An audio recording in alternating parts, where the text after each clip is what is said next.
how would somebody figure out? Let's say let's really date somebody. Let's say they had a flip phone, didn't have the app, but they bought the book. Let's say Yeah. they found a book Yeah. on Amazon or in a local store, and they had the disc and everything, but they didn't have the counter, the app that counted the Yeah. frames. How would they go about determining which of the multiple speeds that they should be at? Okay, Is that's a great question. That's a good is that question. an Yep. integral thing that it feels the timing to them feels more correct? Or Yes. What I would do is I would start right in the middle at 24.8. And for most people, that's going to seem really fast. If that's the case, go to 27.9. If it's still too fast, go to 30.10. If 30.10 is too fast, that's too bad. You have to do 30.10 or faster. Okay, that's the end of the spectrum, so to speak. And when you do get 30, if 30.10 feels really fast, like I said, you're going to hit the ball farther and better when you get 30.10. If 24.8 slow, try 21.7.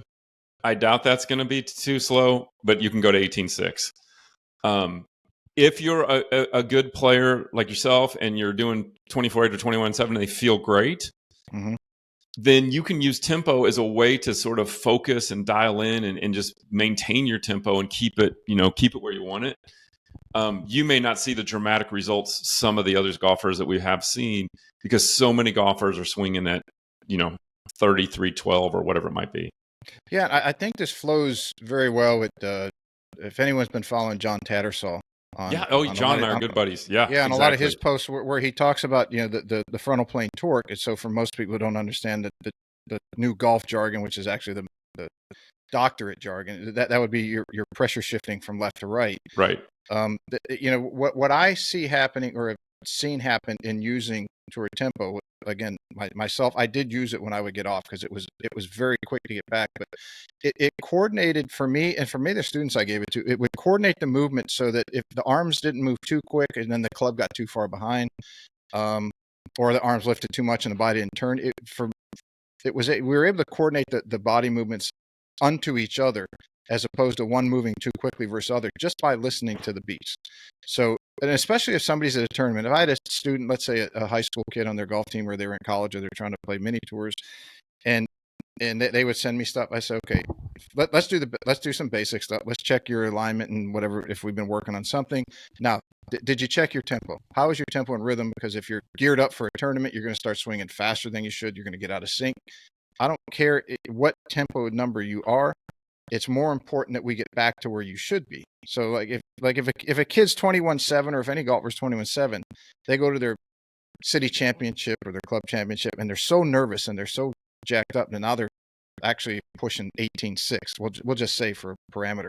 You say, hey, that's not where you roll. That's not your speed. We need to back you up. Let's calm down, take some breaths, take your time.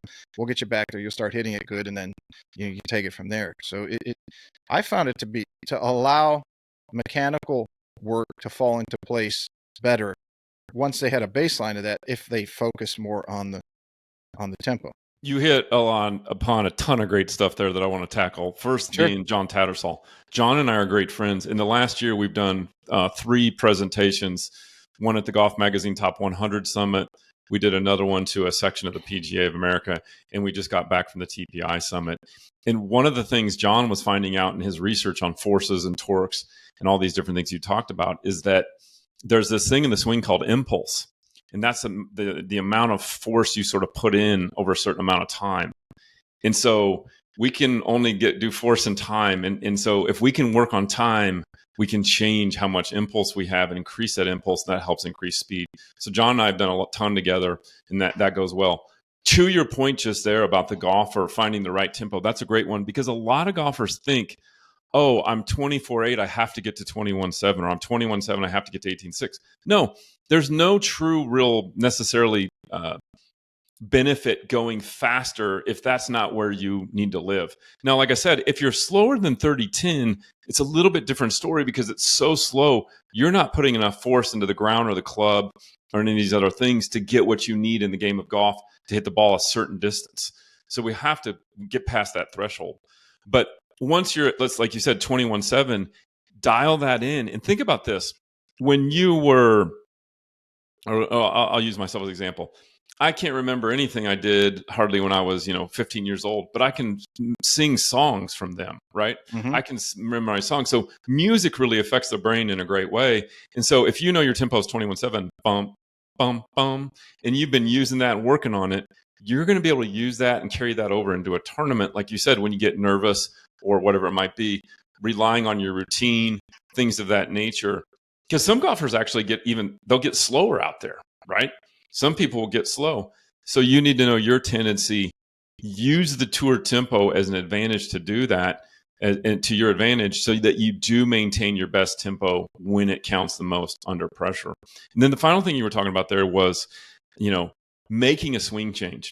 So many golfers will make that swing change on the range and they think they've done it. They found it. They've got the secret. Everyone has that I got it moment. I've got it.